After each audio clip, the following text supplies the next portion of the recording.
All right, here we are at another episode of Flipping Houses for Rookies. Number one rookie, how are you this morning? Number one rookie. Now, is that the best one or just the first one? That was the first one.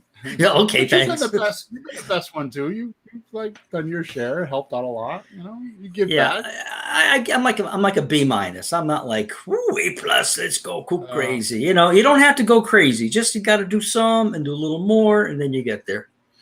Pete, I have a question for you. Yeah. If you had to go crazy, would it be a short drive? Bill, Bill, we bought the wife the new car, right? And we drove to Jersey. That's my answer. Okay, good. Good morning, Desiree. All right, so episode number 266, getting deeds subject to the seller's underlying mortgage deals. Fully summarized. Yeah. Something very near and dear to my heart. Oh, you like those. Yeah, my favorite. Imagine getting bank loans without ever filling out an application. And in most cases, never using a down payment. Think this is impossible? Just ask a banker and they will say, definitely yes, this is impossible. But ask a professional creative real estate investor and he will say, those are my favorite deals. In fact, the hidden secret in these transactions are how most politicians do their own private deals.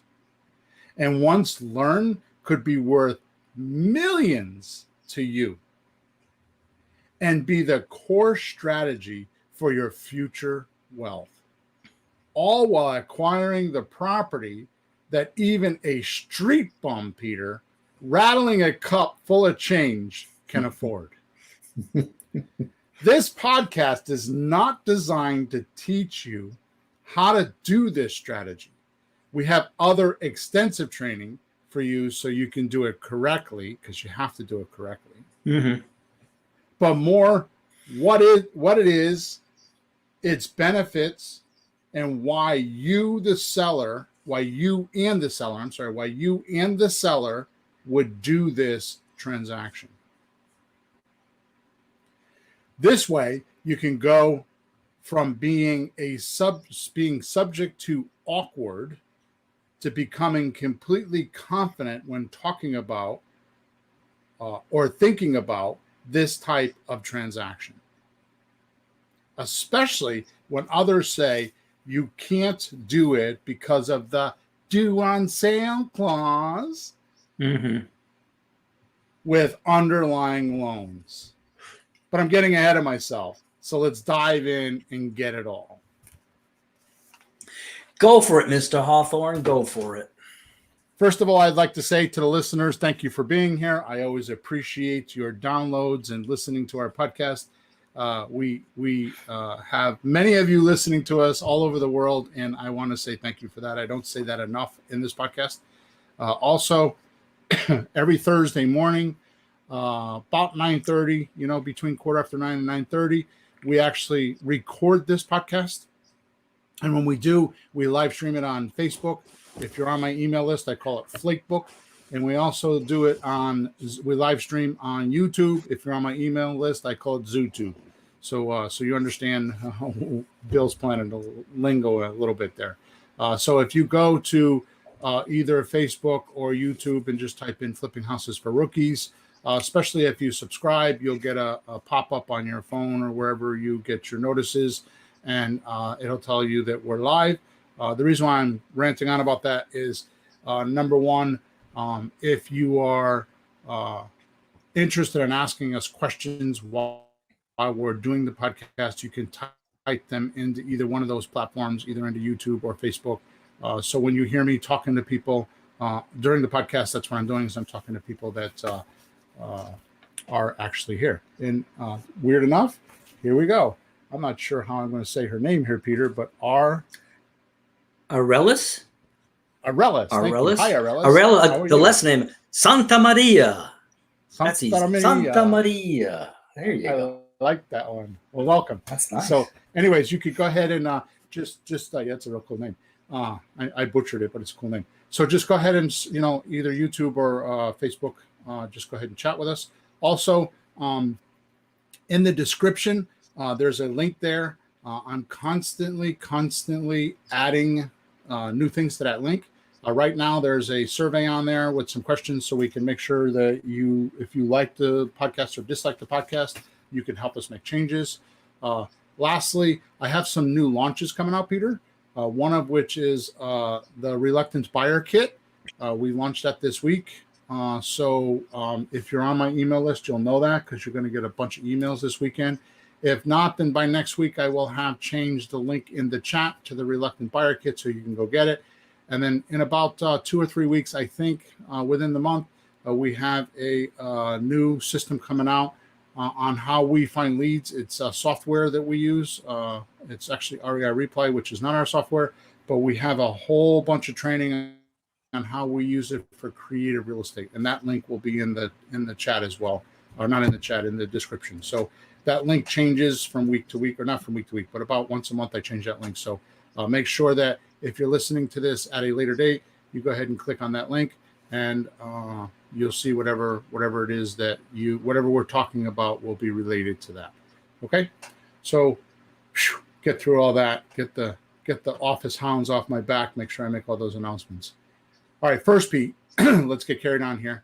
First, I want to welcome all the listeners right now to the first day of the rest of their real estate life. And this is not a joke. I am very serious. This is the first day of the rest of your real estate life.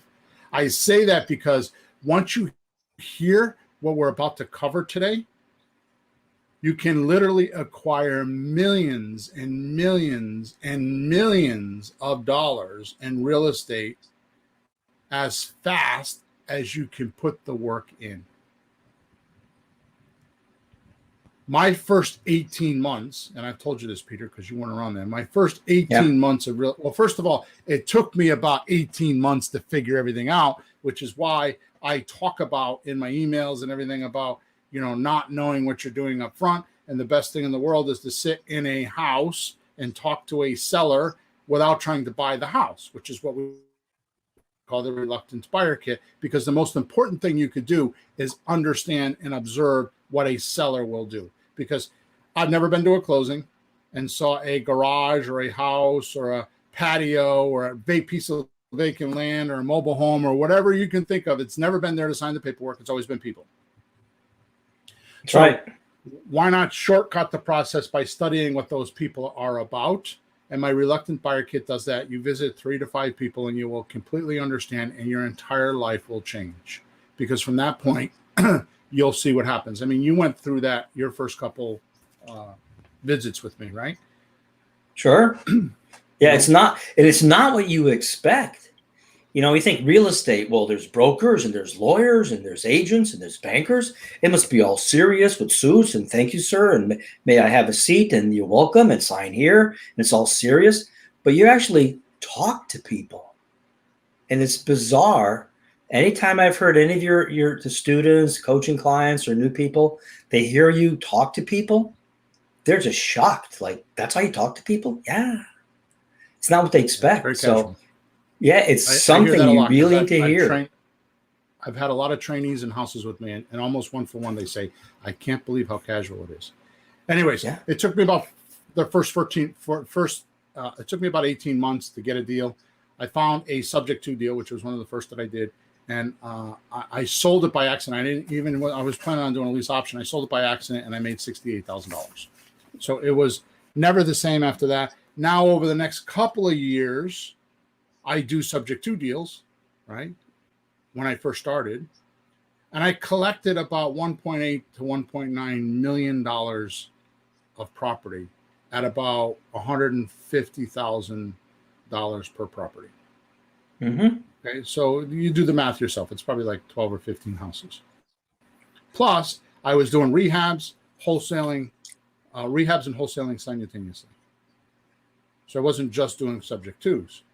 So it was lots of work, but it was an awesome experience. Okay. After doing a gamut of deals, I like the subject two, and I'm going to talk about that before we end today, why I like it with the benefits. Yeah. Okay. But that's not why we're here to talk about me. But instead, I would like to give our listeners a good idea of what subject to deals are, because it's very confused. I know with my wife, every time I say the word subject to, I have to give her the definition of it. And she says, I got it. And then the next time I bring it up, what is that deal again?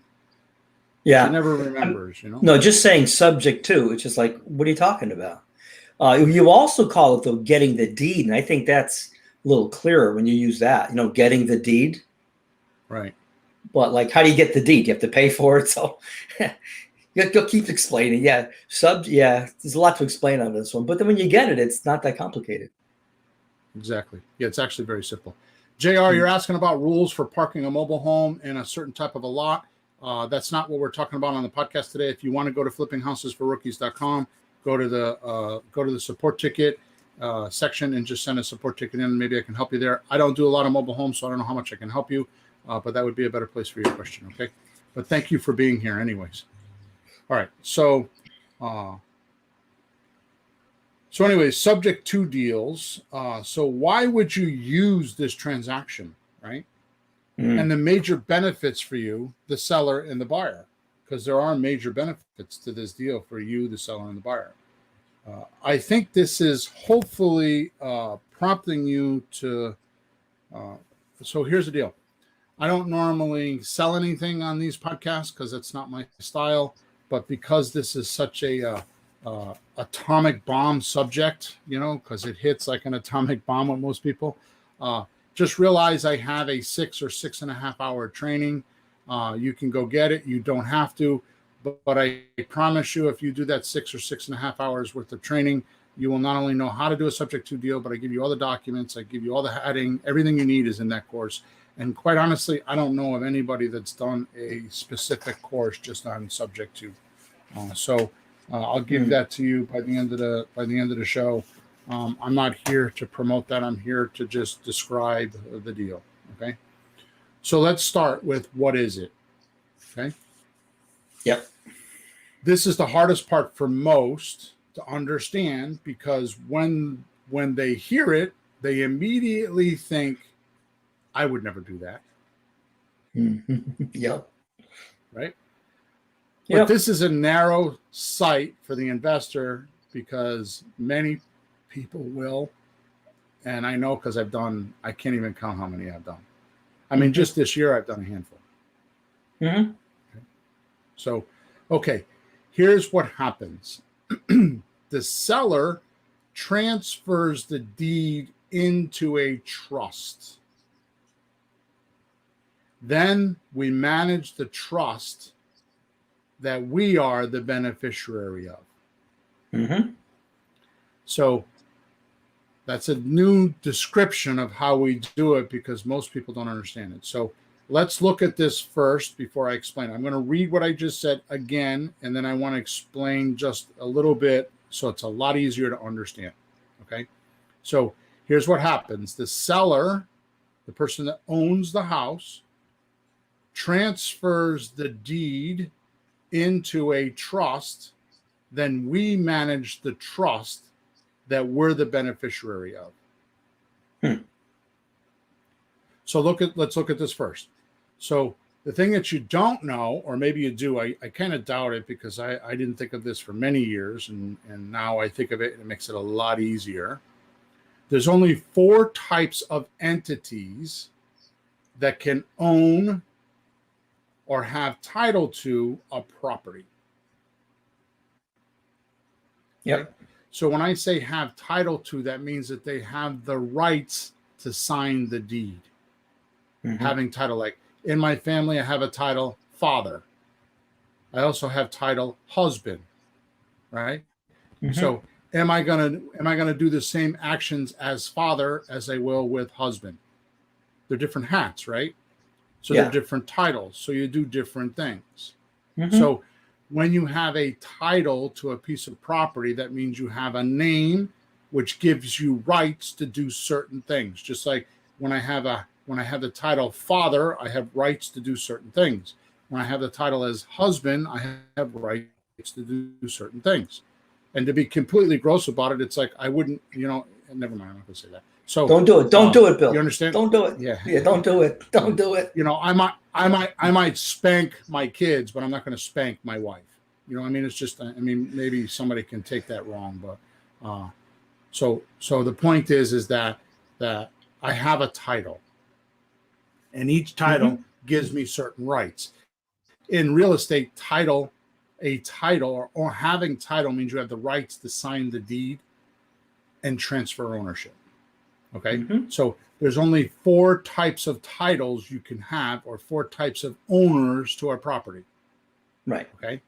So those 4 types are those 4 entities are an individual's name. That's an entity.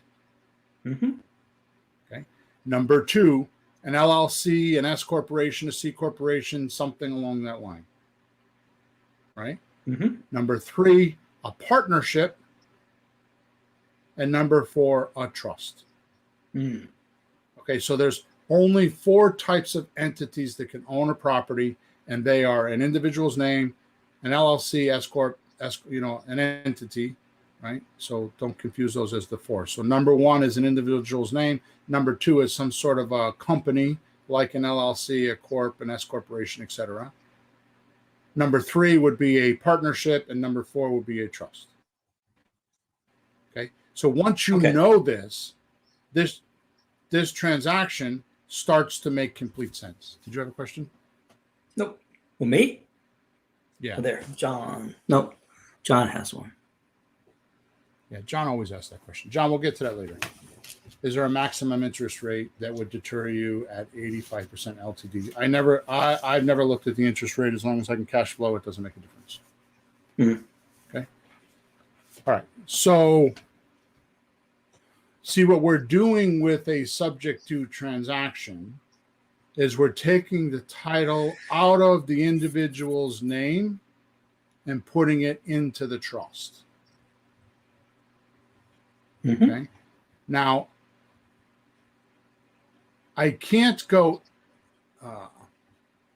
into trust here, because it would be, it's like, just like what John is asking, there's a lot of questions that would be asked.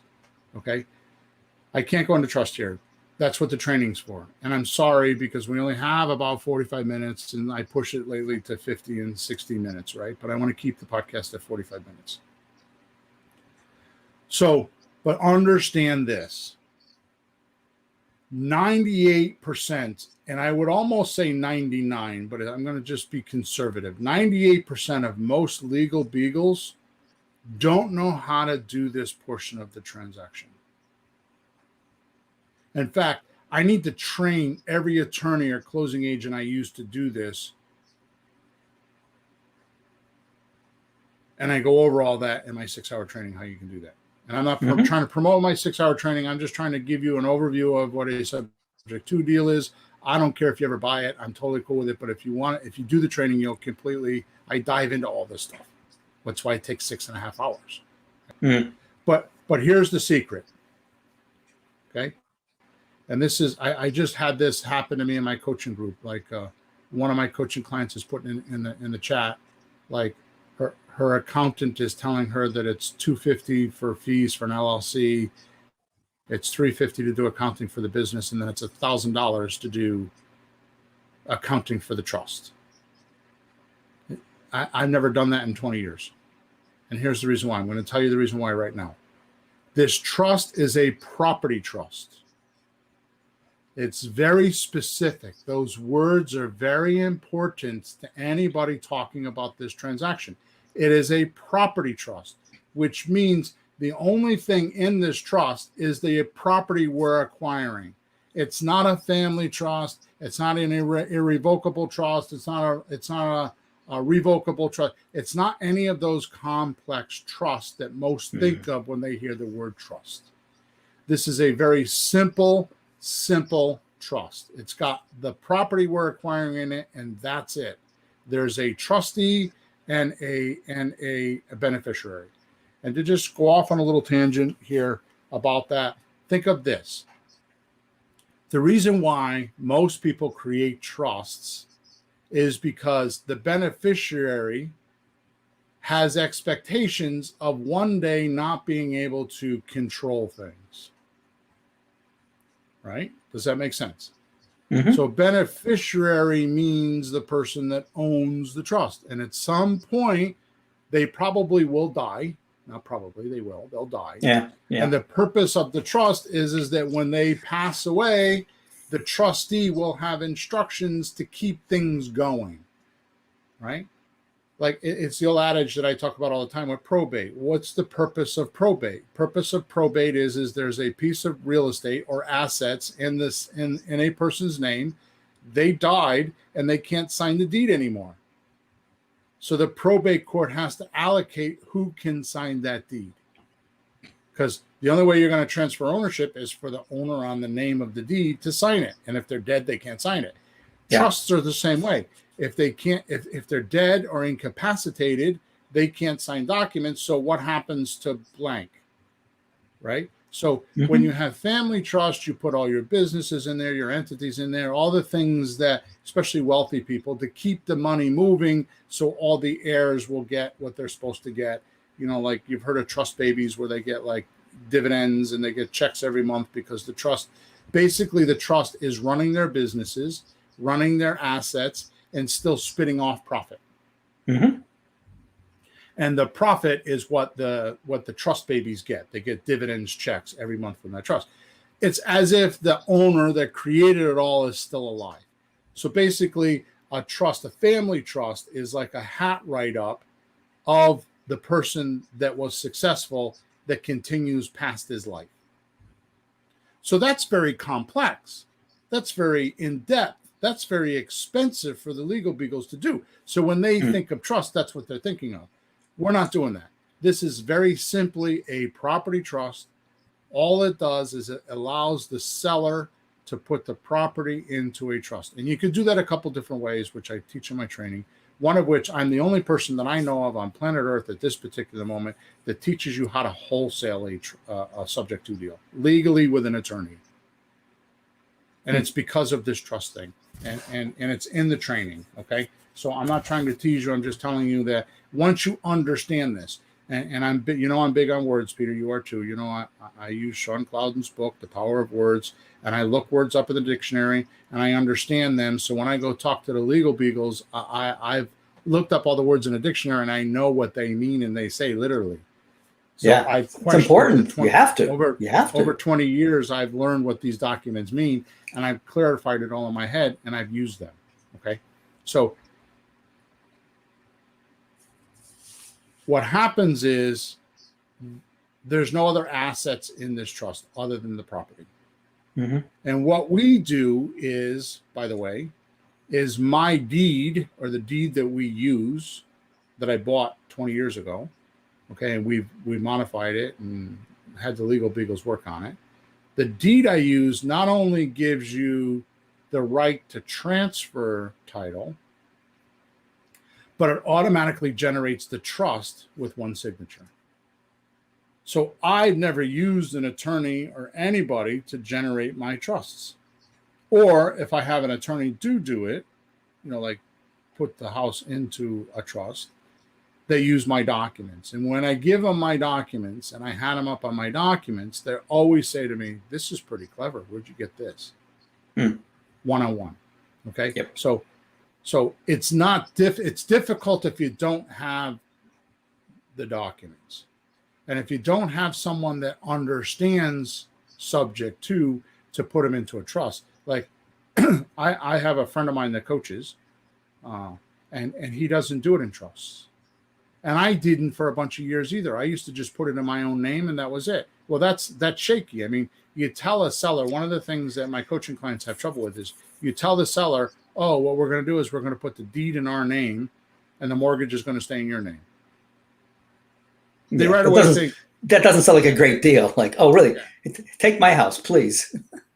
Right. It's like you're going to rob the house, which is not Yeah. true. Well, yeah, they're going to worry about that, though. It doesn't say, well, what if you don't pay? Why should you pay? You got my house. Why would you bother to pay now? Which, by the way, if they say if you don't pay, then what I'm going to tell them is my name's on the deed, your name's on the deed. I'm sorry, my name's on the deed, yours is on the loan. First thing a foreclosure is going to do is they're going to do a title search, and they're going to find out my name's on the deed and yours is on the loan. So we're going to court together. I'm not running away. Yeah. Right. But more importantly, nowadays, what I say to people is, I say to them, "Oh, here's how we're going to do it. We're gonna put your house. We're going to form a trust. We're going to put your house into a trust, and we're going to manage the trust." Sounds a lot better, doesn't it? Yeah. Yeah. All right. Here's my point. Once we do these magical docs, we contact the bank to inform them that the house is in a trust, and the trustee is the new contact for the property. Okay, so the bank sees this as estate planning and never questions the property being sold, and doesn't trigger the infamous due on sale clause, which simply means a clause in the mortgage documents that if the deed changes name, the bank feels the house or the collateral to the loan is no longer in place. Mm-hmm. So they trigger a due on sale. In other words, the due on sale clause means that the sale triggered, you need to pay the loan off. Sure. So it's a due on sale clause. In other words, it's the loan is due on the sale. And that's if you lent money to somebody for something and they sold it and got all the money, you go, well, give it to me now. Pay me. Right. You sold it. The magic here is because we are not doing this, we're putting in a trust. Most often the banks help us to do these transactions. Okay. Yeah. If people don't believe it or say that's not possible, I've been the trustee on a few of your trusts and had to call the bank and tell them, so the property's in a trust and I'm the trustee, and please mail the bill to such and such address. And the first time I was nervous, like, are they going to believe me? Are they going to, who the hell are you? They couldn't care less. You're talking to a secretary or a clerk. They go, okay, thank you. Here's the data. Send it here. Send me the document. Goodbye. They don't care. Right. They have they don't, so they care about, they get the payments every month. They don't, you know what? They don't want to be paid off. Yeah. You got to understand something. They don't want to be paid. How much money they're going to lose. My son worked at the bank. Every day they hounded him. Sell mortgages, sell loans. They want the interest. Yeah. They want the money rolling in. They do not want the money. They put it in the contract because, somebody put in the contract one day. And so I've done a few of these and it's no problem. They just say, send me this document. Give me the address. Thank you very much. Goodbye. It's over. Thank you. So I probably should have done this at the beginning of the show, but this drops us at the front door of what is subject to. Mm-hmm. So what subject to means is that you are going to put the deed in your name, in this case, in the trust. Mm-hmm. And you are acquiring the property subject to the underlying mortgage language. So if the mortgage says that you have 25 years left, then you have 25 years. If it says you have a penalty for paying off, then you have a penalty. If it says you pay 9% interest, you have to pay 9% interest. If it says that you have to pay on the 13th of the month, then you got to pay on the 13th of the month. If it says that you have to pay, this fee or that fee or whatever the note or the mortgage says, you're taking responsibility for that. So the loan is your responsibility. So that when you say you're taking over subject to, you're taking it over subject to those rules, laws, and documents. You're taking full responsibility for that loan and that property. So the owner walks away clean. With the exception of the loan stays in their name, which, by the way, I will tell you that I know for a fact, myself and a couple of my friends, in fact, we were just talking about this last week.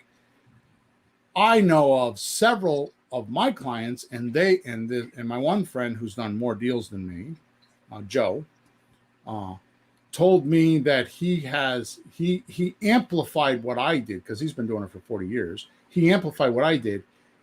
He and I were talking about how much we have raised the credit scores of our sellers because now we pay on time and we manage the loan correctly because it's a business for us. Oh, so these people now for the sellers, I was thinking maybe for the buyers, but no, the sellers, because you're just managing it better. Really, I've never heard you say that before. Really? Yeah, I've had multiple people tell me that. I've had people tell me that I've raised their credit scores because I just managed the mortgage correctly. That's funny. And prior to that, they weren't because they obviously didn't want the property. Yeah. Right. All right. Yeah. So now, why would we do this transaction? Why would you do this transaction? Okay. So I have 4. Let me see. Yeah, 4 reasons here. There are more, but because of time, I'm not going to drag it out all day long. Okay. But I'm going to give you the 4 main ones. So number 1.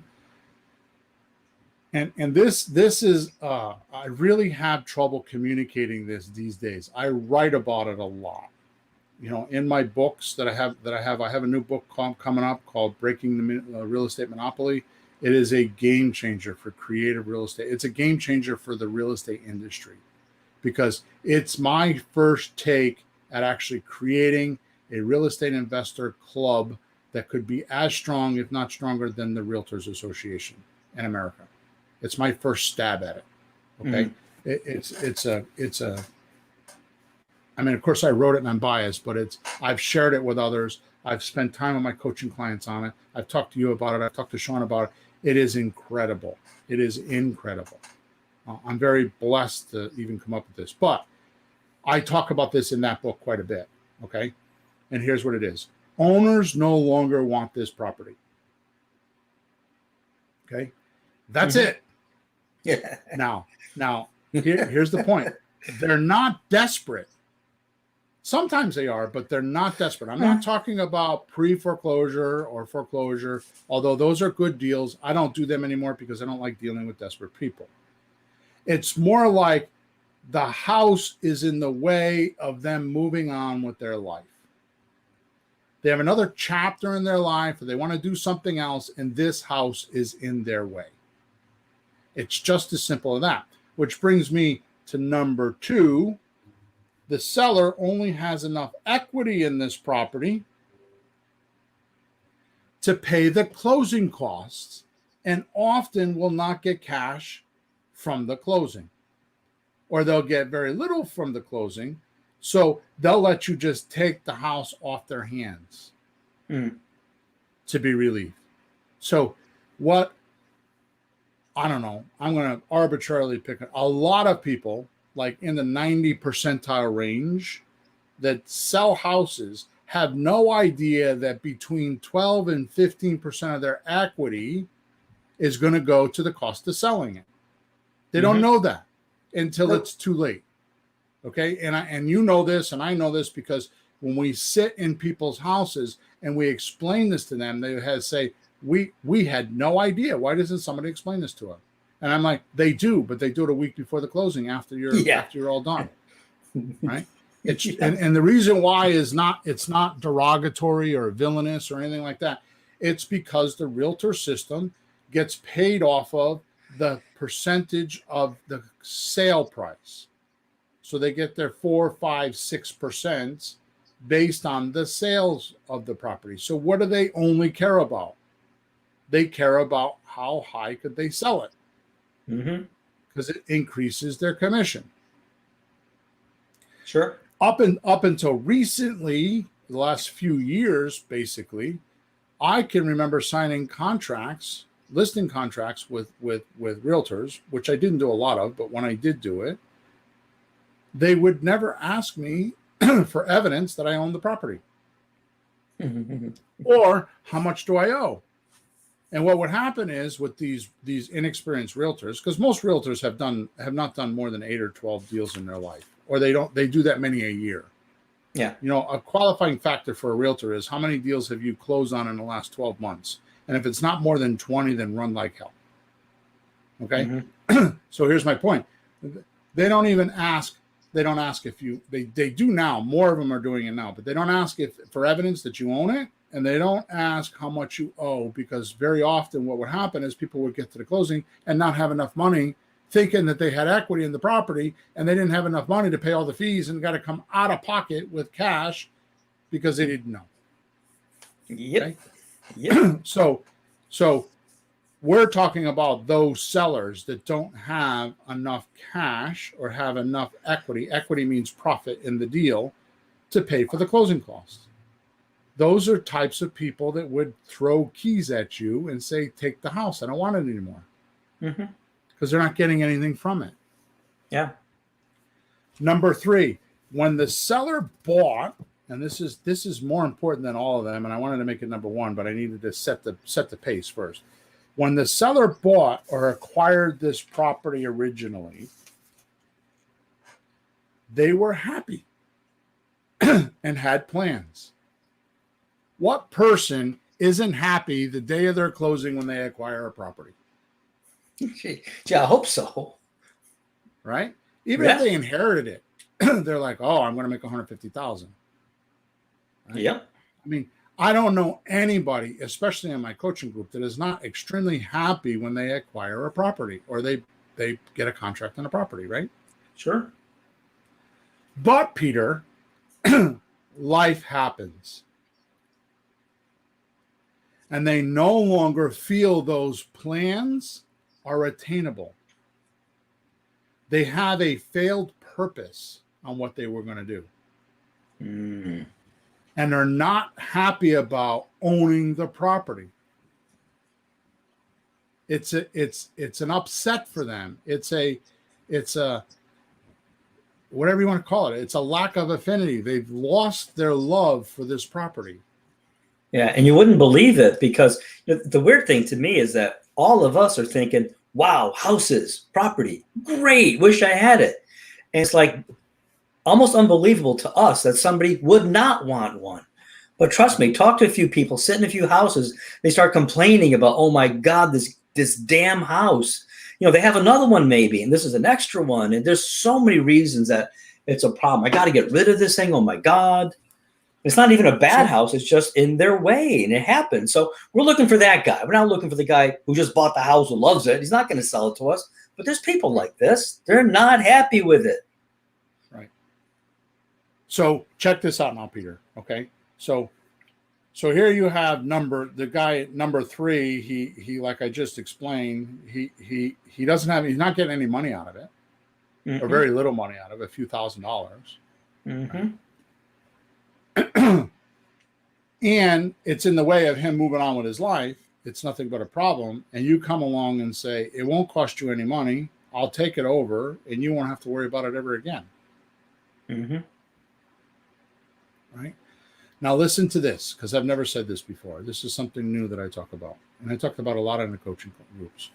Yeah. We have had podcast after podcast. I've written books on. I've had all kinds of things, like the difference between a prospect and a suspect. Mm-hmm. Okay. Here is what I'm going to tell you right now, very easily. I'm off script right now. How do you know you have a prospect? It's very simple. When the seller has as much enthusiasm as you do to do the transaction, you have a prospect. If they have as much enthusiasm as you do for this transaction or getting it done, then you have a prospect. Anything less of that sneaks into suspects. So here's what I'm going to tell you. Here's the secret. Okay. You ready? And if you're listening to me right now, you should pause right now. I'll wait a second, get a paper and pencil, pause this recording right now, get a paper and pencil, and write this down, because this will make you millions and millions and millions of dollars. Ready? Mm-hmm. Peter, and you obviously use the person's name that the seller is. Peter, would you be willing to sell the house for what you owe on it? Yeah. Yeah, we Okay? could do that. We could do that. Yes, we can. So basically, what we're going to do is we're going to take your house, put it into a trust, and I'm going to manage the trust. I'm going to deal with the bank. I'm going to deal with the taxes. I'm going to deal with the maintenance, the repairs, everything. In about 2 weeks, you could walk away. I take over the house. And you'll take care of all those things? Yep. How? And there you go. Yeah. As soon as they ask that question or like, how would you do that? You're done. Yeah. So John Ramirez says a prospect will work as hard as you to help you in order to get rid of the problem, get rid of a problem house. That's right, John. Yeah. This one thing, that's one thing I've experienced, right? So a prospect will work as hard as you to help you in order to get rid of the problem. Now, here's the thing. I've had coaching clients that will get this happen. They'll find a prospect the first week and they'll rock and roll. Some of them take a year or two to hear. And the only difference between the two types of coaching clients is how many people do they talk to and how quick can they find them. Sure. Number 4, let's get back to our list. Did you want to say something? Yeah. Do you remember the time I found one with a road sign?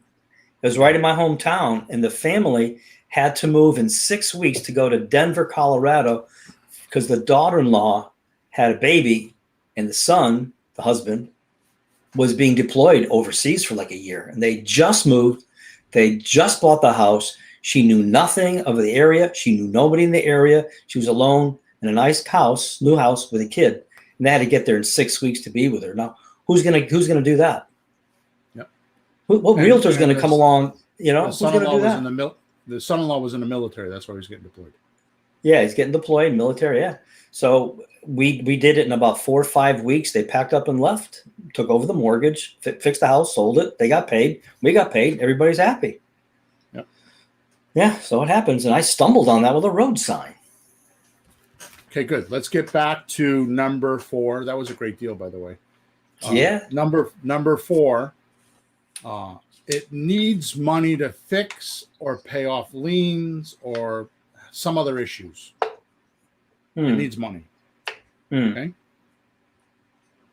And you can supply that money through either your own bank account or credit cards or private lender or somebody's IRA, or you have your own resources to solve that problem. In other words, the math makes sense that you could take over the mortgage and you could put money into this house to fix the problem.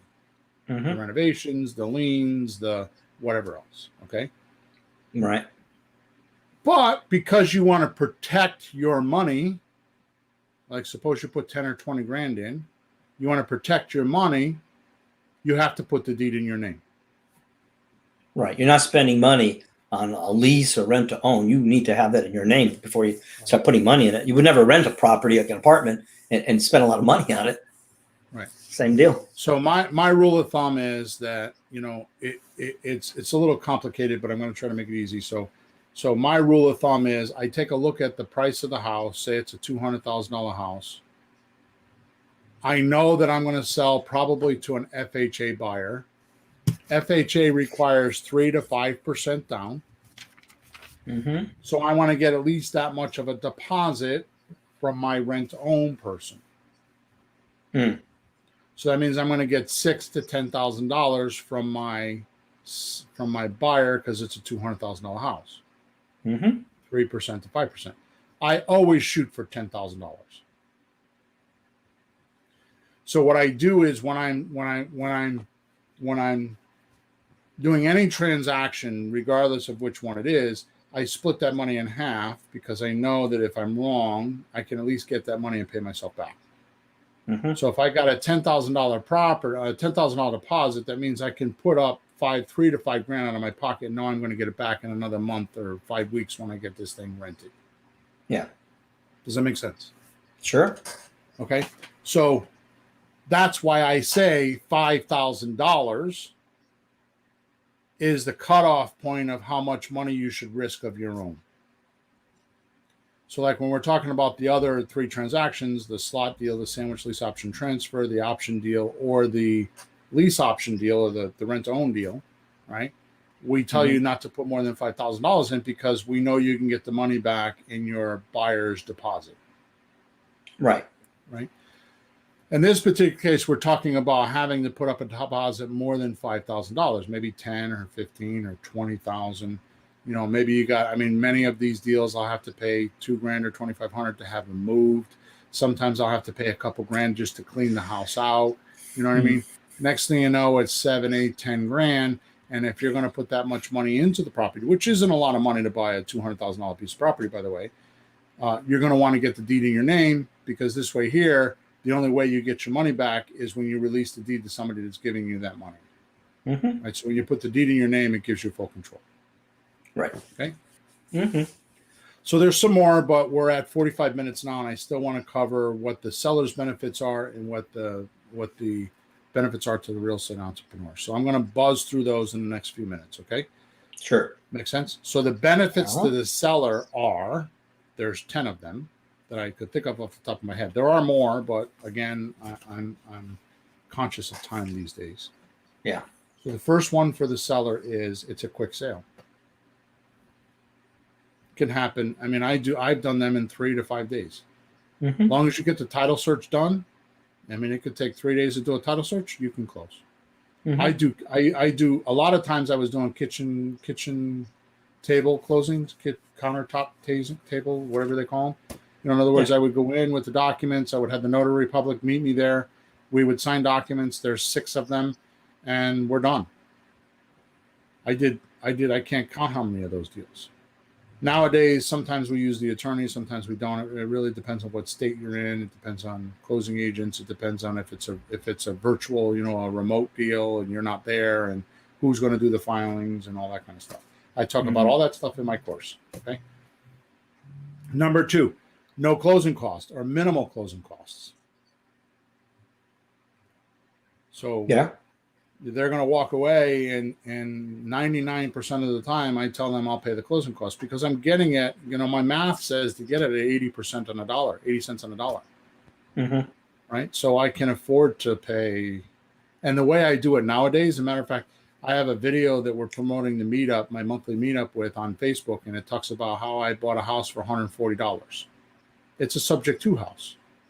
And the only reason why it was $140 is because the $140 was for the filing fees. And the way I file the deed, I don't even have conveyance tax, because I figured out how to file the deed without having to pay conveyance tax. Not that I don't have to pay it, but it's a legal loophole or a legal way of doing it. In fact, I just bought a piece of property. I actually bought a timeshare, and it does exactly what I do in those documents. Okay. Oh, really?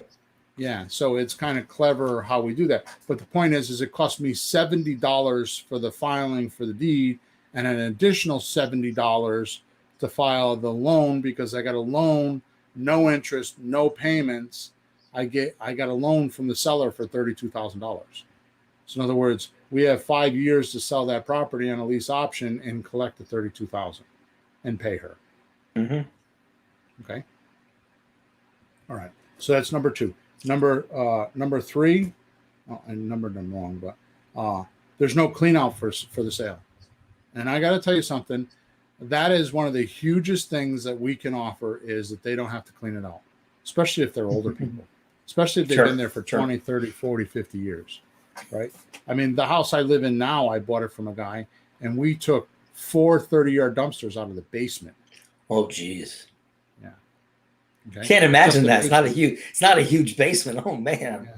Okay. Yeah, my house was a nice house that I just sold. It was a very nice house. It was still a lot of work. They were not talking disasters. A nice house. It's just a lot of work. So they don't have to clean it out. There's no renovations for the sale. Right? Here's another big one. This one's huge for a lot of people. No buyers tramping through the house looking at it. You know, so you got to go to work. You know, you got called in on a shift that you weren't expecting, and then the realtor calls you and says, "Oh, we're going to show the house this afternoon at 2:00," and you're thinking, "Oh, it's a freaking mess," because you left and didn't expect to leave, and it's like it's stress for the sellers. Okay. This is another huge one. You probably won't believe me on this one, and I don't really care because I've heard this way more than I want to hear it. Almost 100% of every transaction that I sit in, I hear this. I don't like realtors. I don't want to use them. I don't understand why realtors make so much money. They don't do anything. The lawyers say that the most. I don't understand why they get paid so much. They don't do anything. The lawyer's doing all this paperwork and the paralegal and the filing and call the water company, call the electric company to filing. And then the realtor comes in and gets a fat check and walks out. He doesn't see the work and doesn't, well, yeah, I know. Well, so the realtor will get, we'll say 5%, often will get $12, $15, $20,000 or whatever. On a $200,000, it's 10 grand. Okay. Mm-hmm. The lawyer in Connecticut, because it's a judicial state, we use lawyers to close, will make $800, $900, $700. Yep. Right. And like you said, they do all the work. Okay. So the realtors are paid to find the sellers. That's it.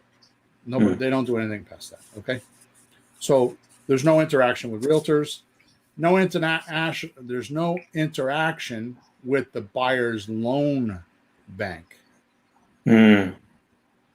Right?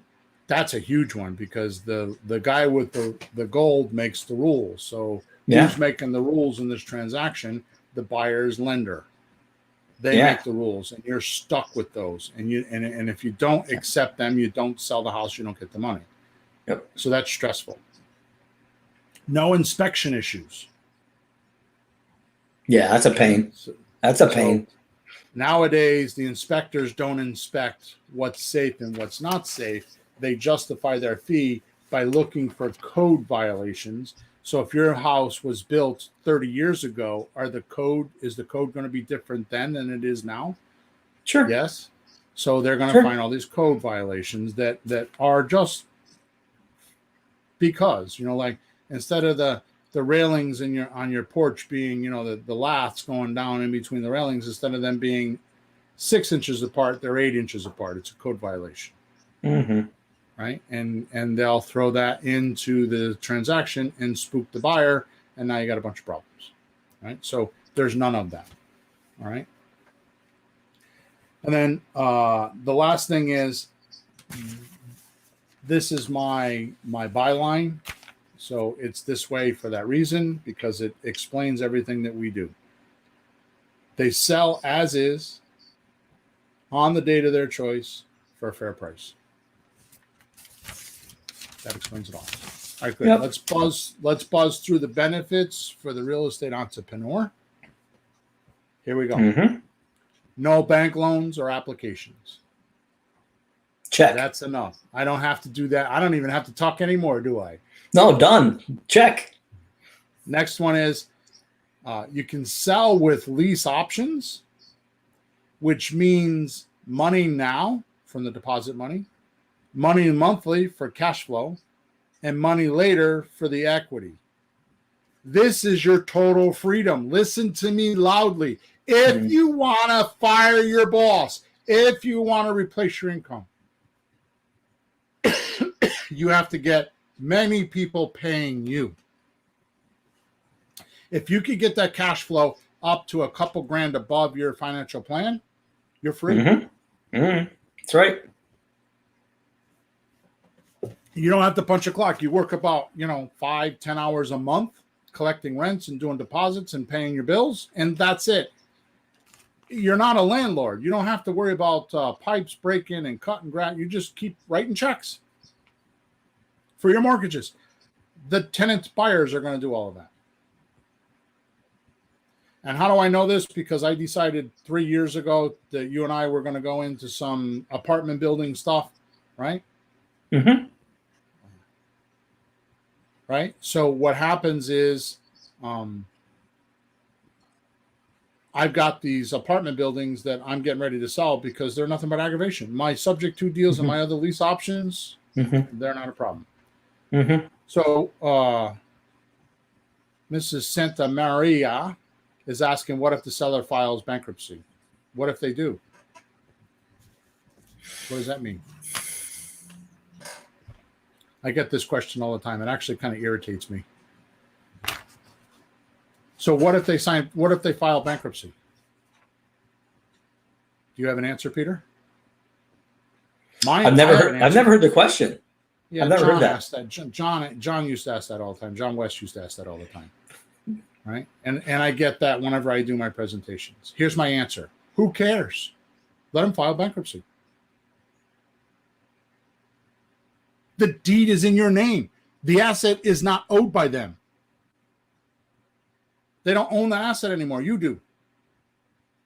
And worst case scenario is you could give the seller a mock, or in other words, a fake, not a fake, but you can give them a lease option agreement, and they can give that to the bankruptcy court and say, this is the income they're getting. So if the mortgage payment is $1,300 a month, you give them a lease with an option to purchase for $1,300 a month. And what are they going to say?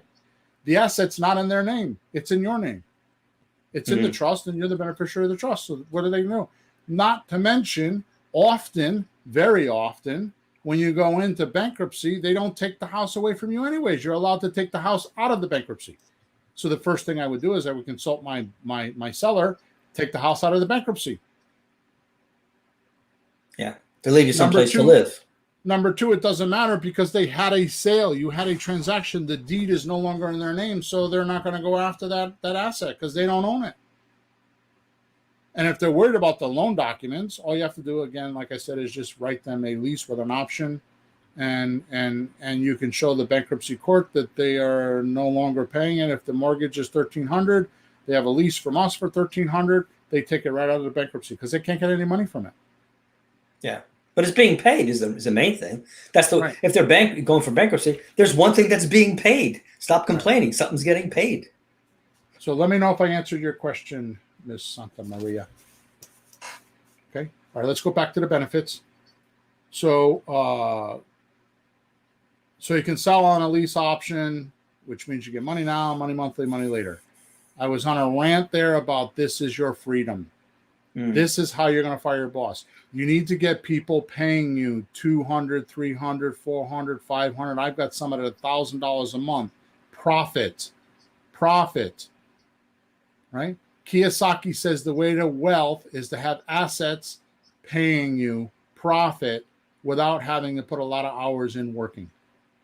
This is a perfect way to do it. Nelson Rockefeller says, don't own anything. The way to wealth is don't own anything but control everything. This is all of that in one deal structure. This is why I'm so crazy about this. Now, wait a minute. I'm not even going to... Okay, good. So she said that we're good now. Thanks. You're welcome. So I'm not even going to get into the whole thing about appreciation and depreciation because the deed's in your name. You get all the tax write-offs. You get all that stuff when you do subject to.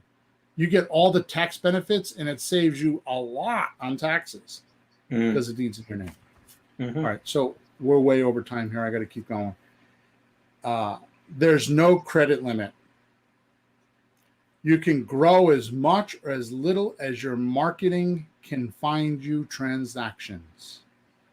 You know, like banks will cut you off, you know, your debt to income ratio, all that, blah, blah, blah, lawyer bullshit talk. Yeah, how many loans can one person get?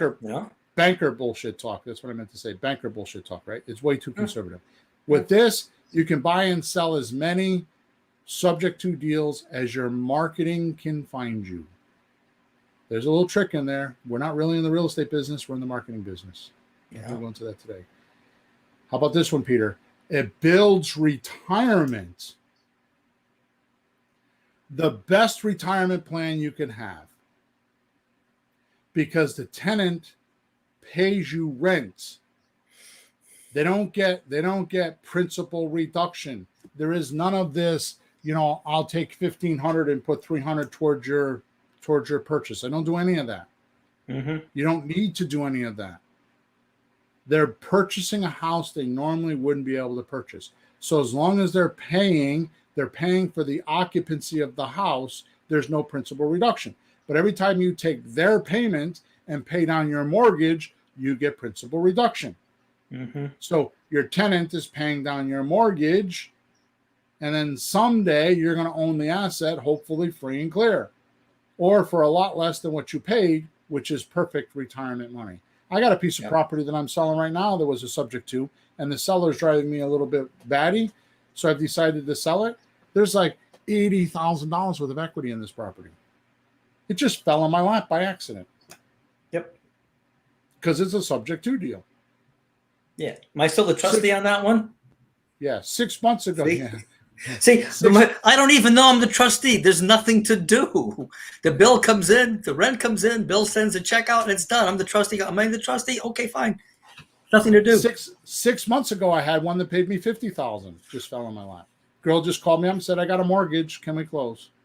Mm-hmm. Right. So it's retirement money. It's slow, but it's retirement money. It's found money. You take that money and you put it somewhere else. It's found money. Mm-hmm. All right, another benefit. We got 3 more, and then we're going to end off. You can actually. I don't suggest you do this, but you can, because I've had coaching clients do it. You can actually take a home equity line, a HELOC, on these deals. So if you have $100,000 worth of equity in it, right? You have the deed in your name. You could go take a second mortgage on a HELOC and use that for other transactions. Use that to flip houses with and do.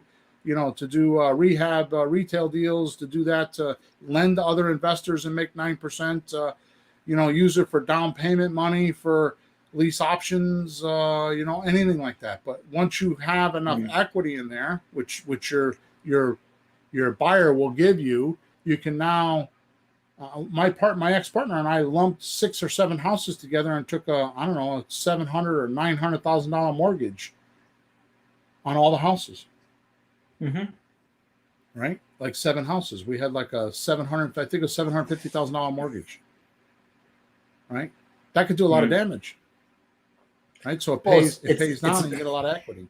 Well, it's better to take the money and invest it and make more money than just have it sit as passive equity that's just sitting there. If you can, invest it and make more. Right, exactly.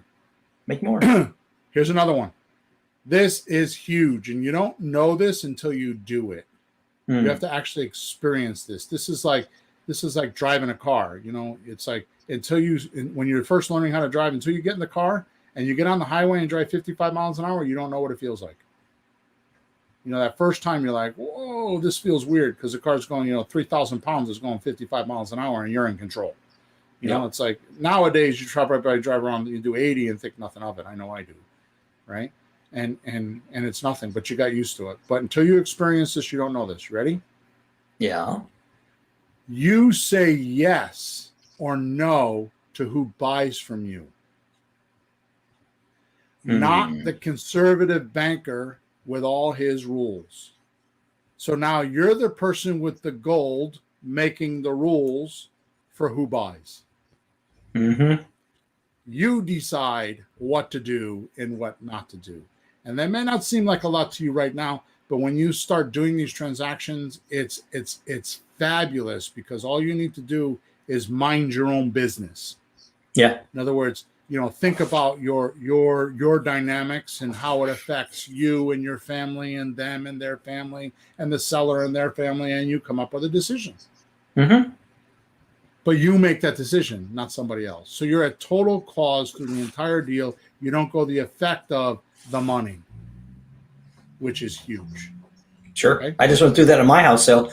I took the offer, and you didn't know for like 2, 3, 4 weeks if it was really going to go through until the bank said yes.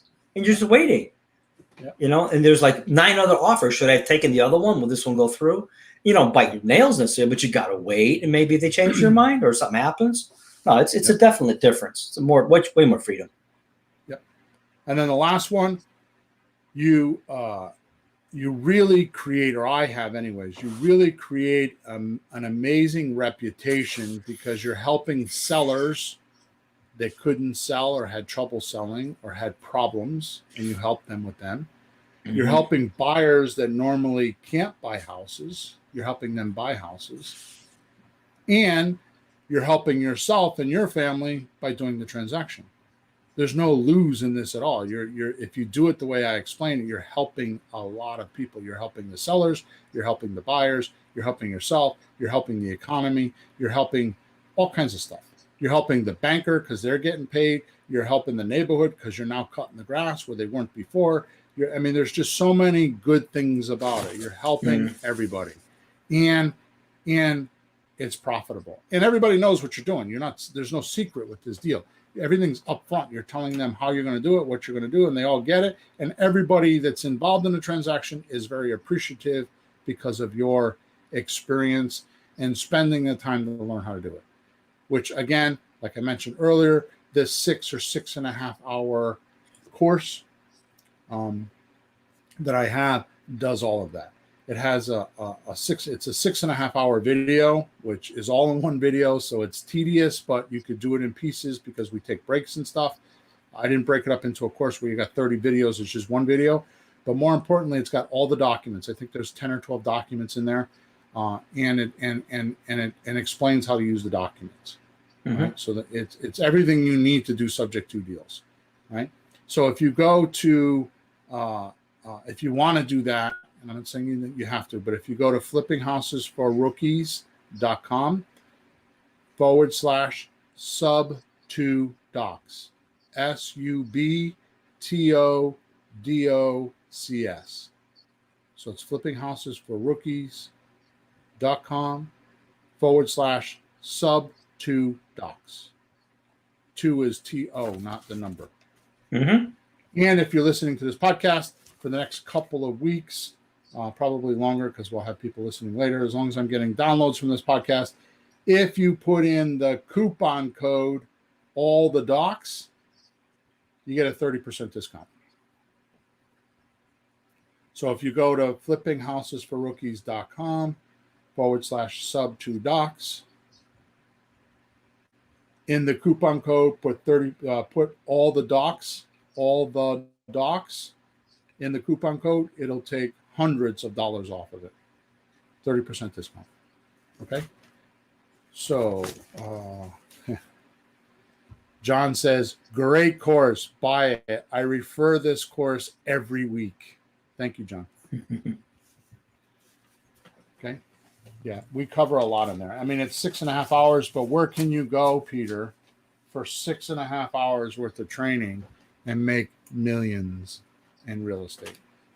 Not but acquire millions of dollars worth of real estate. You're not gonna make millions unless you do it for a bunch of years. But I mean, where can you go and get money now? You know, $10,000, $15,000 now, $200, $300, $500, $1,000 monthly.